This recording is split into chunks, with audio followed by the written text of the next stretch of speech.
Hello everyone, welcome back to my channel Sirisha physics అండి. ఎలా ఉన్నారు? లంచ్ చేశారా? టిఫిన్ చేశారా? సో ఇవాళ టాపిక్ వచ్చేసి 4th సెమిస్టర్ వాళ్ళకి నాన్న. లాస్ట్ క్లాస్ లో షార్ట్స్ చెప్పాను, దాన్ని కంటిన్యూ చేద్దాం. లాస్ట్ క్లాస్ 6 షార్ట్స్ అయినాయి, రిమైనింగ్ ఇవాళ చూద్దాం నాన్న. So write short notes on non-reflecting films or comment on non-reflecting films or write about non-reflecting films. So first of all, what is reflection? ఆ తర్వాత non-reflection గురించి మాట్లాడదాం. Reflection means ఏంటన్నా, the incident ray enters into the same medium, that is known as the reflection. Okay, it enters into the another medium, that is refraction. So ఇక్కడ films గురించి మాట్లాడుతాం. Reflecting films ఇది ఎక్కడ మనకి useful, ఇవి ఎక్కడ use చేస్తామంటే ఆప్టికల్ ఇన్స్ట్రుమెంట్స్ లో యూజ్ చేస్తాము. ఓకే, టెలిస్కోప్స్ లో గానీ కెమెరాస్ లో గానీ ఈ ఫిలిమ్స్ మనం యూజ్ చేస్తాం. చూద్దామండి. So many optical instruments such as telescope and camera suffer from severe intensity loss due to the presence of many interfaces and reflection. చూడండి, ఆప్టికల్ ఇన్స్ట్రుమెంట్స్ కన్సిడర్ చేసుకుంటే టెలిస్కోప్స్ కానీ కెమెరాస్ లో కానీ మనం ఇలాంటి ఇంటెన్సిటీ లాస్ అవ్వడం అనేది కాన్సెప్ట్ ని మనం మోస్ట్ గా అబ్జర్వ్ చేస్తూ ఉంటాము. ఎందుకని అని అంటే due to the presence of many interfaces and reflection. Double reflection అలా ప్రాసెసింగ్ అనేది నడుస్తుంది. డబుల్ రిఫ్లెక్షన్ ఏంటి అని అంటే నాన్న, ఇది మనం ఒక కాన్సెప్ట్ లో చెప్పుకున్నాం కూడా, ఇంటర్మీడియట్ క్లాస్ చెప్పేటప్పుడు. డబుల్ రిఫ్లెక్షన్ కాన్సెప్ట్ ఎక్కడ వచ్చింది అని అంటే మనకి formation of rainbow, primary rainbow and secondary rainbow system లో. ప్రైమరీ రెయిన్బో అంటే కలర్స్ అనేవి కొంచెం డార్క్ గా కనపడతాయి. సెకండరీ రెయిన్బో కన్సిడర్ చేసుకుంటే అక్కడ కలర్స్ అనేవి ఇంకా కొంచెం లైట్ గా కనపడతాయి. ఎందుకనంటే due to the second time reflection అనేది ఆ వాటర్ డ్రాప్ లో జరగడం వల్ల. సో ఇలాగా నెంబర్ ఆఫ్ రిఫ్లెక్షన్స్ వల్ల కూడా ఆ ఇంటెన్సిటీ అనేది ఏమైపోతుందంటే డిక్రీజ్ అయిపోతుంది అనమాట. అదే చెప్తున్నా, ప్రైమరీ రెయిన్బో కాన్సెప్ట్ లో మనకి రెయిన్బో కలర్స్ 7 కలర్స్, అంటే మనకి ఎప్పుడు 7 కనపడవు అనుకోండి, కనిపించేవైనా డార్క్ గా కనపడతాయి. అదే డబల్ రిఫ్లెక్షన్ జరిగింది అనుకోండి, దాన్ని సెకండరీ రెయిన్బో అంటాం. Colours intensity of the colours will be decreases. So అట్లాగే ఆప్టికల్ ఇన్స్ట్రుమెంట్స్ తీసుకుంటే వాటికి ఉన్న ప్రాబ్లం ఏంటన్నా అంటే ఇంటెన్సిటీ అనేది లాస్ అవుతుంది. ఎందుకనంటే డ్యూ టు ద ఎక్కువ ఇంటర్ఫేసెస్ ఉండటం వల్ల. ఇంకోటి ఏంటంటే నెంబర్ ఆఫ్ రిఫ్లెక్షన్స్ ఎక్కువ జరగటం వల్ల లాస్ అనేది అవి ఫేస్ చేస్తాయి అనమాట.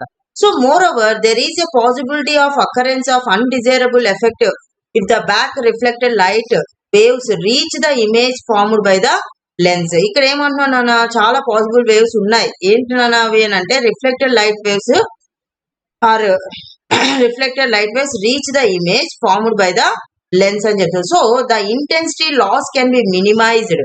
లాస్ అవుతుందని చెప్తున్నాం కదా, సో దాన్ని మినిమైజ్ చేసుకుంటానికి ఏం చెయ్యాలి అని అంటే minimised by coating the glass surface with a uniform film of transparent material.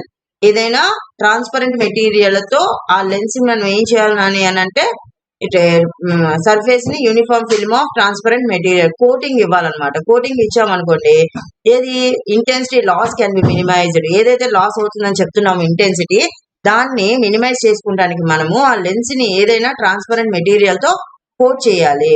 So అప్పుడు అది కూడా ఏది పడితే అది కాదండి, దాని యొక్క రిఫ్రాక్టివ్ ఇండెక్స్, గ్లాస్ యొక్క కోటెడ్ గ్లాస్, ఇవన్నీ మనం ఒక రేషియోలో కన్సిడర్ చేసుకొని కోటింగ్ ఇవ్వాలి. అది ఏంటి అని చెప్తారు చూడండి. The refractive index of the material must be less than that of coated glass. Refractive index of the material అంటే నువ్వు కన్సిడర్ చేసిన లెన్స్ ఏదైతే ఉందో దాని యొక్క రిఫ్రాక్టివ్ ఇండెక్స్ అనేది కంపల్సరీగా less than the coated glass అంటున్నాడు. And greater than that of air with an optical thickness of order 2/4. ఈ రేషియోలో మనం తీసుకొని కోట్ చేసుకుంటే ఏమవుతుందంట, this coating of non-reflecting film on the surface of a glass known as the non-reflection coating. Such deposition of anti-reflection coating on the surface of glass is referred to as Cadence intensity of the reflected light can be reduced by normal incident of light beam on non-reflecting film. So ఇలా coating చేయడం వల్ల మనం ఏదైతే intensity loss అవుతుంది, severe intensity loss జరుగుతుంది మనం use చేసే materials లో, లెన్సెస్ లో, టెలిస్కోప్స్ లో, కెమెరాస్ లో అంటున్నామో దాన్ని మనం రెడ్యూస్ చేయొచ్చు. So due to this the reflected beams from the upper and lower surface of the film interface destruct అనమాట. సో దీన్నే ఈ కాన్సెప్ట్ ఏమంటారు అంటే నాన్ రిఫ్లెక్టింగ్ ఫిలిమ్స్ అని అంటాం, కోటింగ్ ఇవ్వడం అనమాట నాన్న.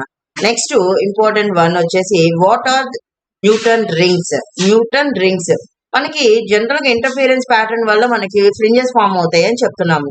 ఓకే, ఇంటర్ఫిరెన్స్ అంటే ఏం చెప్తున్నాం నాన్న, the two same frequency okay sources are super impose to get interference pattern. Interference అంటే bright or dark fringes form అవుతాయి అనమాట.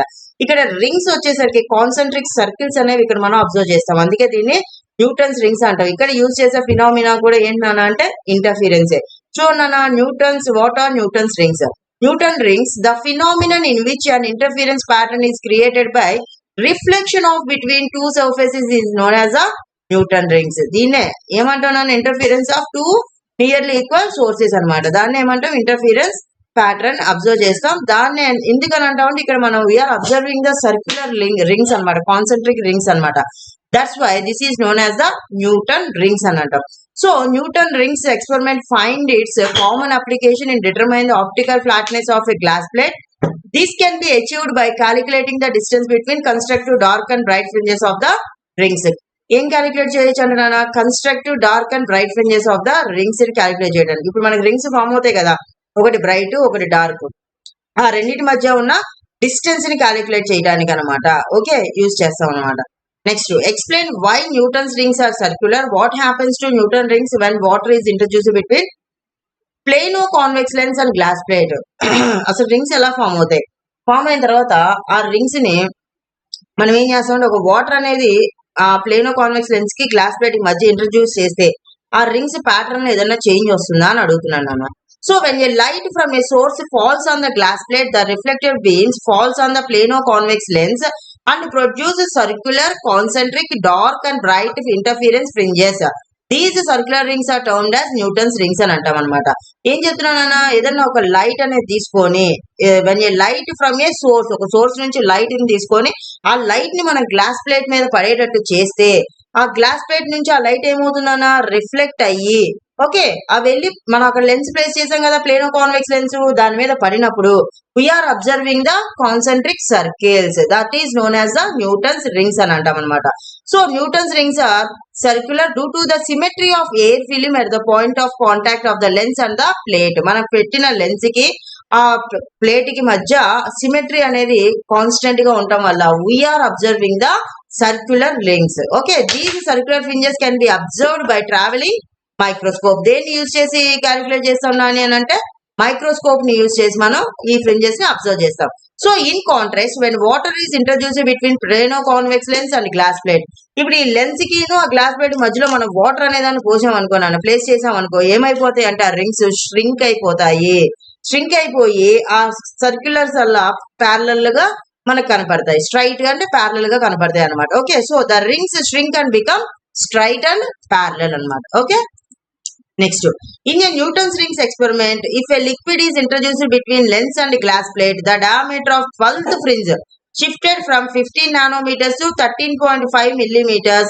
Then the effective index of refractive index of the liquid. చెప్పా కదా నాన్న, వాటర్ ఇంట్రడ్యూస్ చేస్తే glass plate కి convex lens మధ్య rings అనేవి ష్రింక్ అవుతాయి. ష్రింక్ అయ్యి రింగ్స్ అలా కాన్సెంట్రిక్ సర్కిల్స్ అలా ఎలా అయిపోతాయి, స్ట్రైట్ లైన్స్ కింద ఫామ్ అయిపోతాయి. సో దాన్ని ఇక్కడ ప్రాబ్లమ్ లో అడుగుతుంది. చూడండి నాన్న, given that in a Newton's ring experiment the diameter of 12th fringe with air film is D12 అంటే 12th అనమాట, 12th fringe అది which is 15 millimeters and diameter of 12th fringe liquid introduce చేసినప్పుడు 15 అలా ఎంత అయింది, 13.5 millimeters అయింది. So the expression for refractive index of liquid is given by mu equal to D12 square by D12 square. Capital D అనేది ఏంటన్నా fringe water introduce చేయక ముందు, small D అనేది ఏంటన్నా వాటర్ ఇంట్రడ్యూస్ చేసిన తర్వాత. So substituting the corresponding values అందులో substitute చేయండి.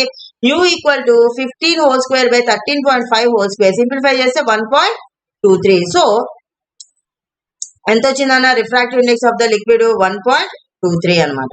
నెక్స్ట్ వచ్చేసి light of wave length 5893 angstrom is reflected at normal incidence from A soap film of refractive index 1.42. what is the least thickness of the film that will appear black అంటుంది. So lambda ఎంత ఇచ్చాను initial గా light of wave length 5893 యాంగ్స్ట్రమ్స్ ఇచ్చాడు. Refractive index ఎంత ఇచ్చాడు, mu equal to 1.42.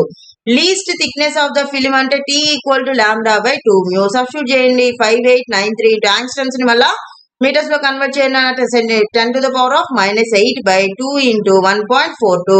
So 5893 into 10⁻⁻8 centimetres. అదే metres లోకి అయితే ఇంటూ 10⁻�10 వేయాలి. ఓకే, సో సింప్లిఫై చేస్తే T ఎంత వచ్చిందన్న 2075 యాంగ్స్ట్రమ్స్ అనమాట. And next one, a thin mica sheet of refractive index 1.42 is placed in an arm of Michelson interferometer. If shifted of 7 fringes occur for light of wavelength 5896 angstroms, calculate the thickness of mica sheet. చూడండి అన్న, అంటే refractive index mu equal ఎంత ఇచ్చాడు 1.42 and refractive index number of fringes ఎన్ని ఇచ్చాడు 7 ఇచ్చాడు. ఎంత fringe అన్నాడు కదా. వేవ్ లెంత్ ఆఫ్ లాంబ్డా ఎంత ఇచ్చాడు 5896 యాంగ్స్ట్రమ్స్. ఆ యాంగ్స్ట్రమ్స్ ని మీటర్స్ లో మారిస్తే 5896 into 10⁻⁻10 metres. So the expression for the thickness of mica sheet is T equal to n lambda by mu minus 1 అనమాట. సో n ఎంత 7 into lambda 5896 into 10⁻⁻10 by mu ఎంత ఇచ్చాడు 1.42 మైనస్ 1. సింప్లిఫై చేస్తే 9.82 మైక్రోమీటర్స్ అనమాట. ఓకేనా నాన్న, థిక్నెస్ అంత వచ్చింది. సో ఇది మనకి ఇవాళతో షార్ట్ ఆన్సర్స్ అయిపోయినాయి. నెక్స్ట్ క్లాస్ లో లాంగ్ ఆన్సర్స్ డిస్కస్ చేద్దాం నాన్న. Please like, share and subscribe my channel guys. Thank you.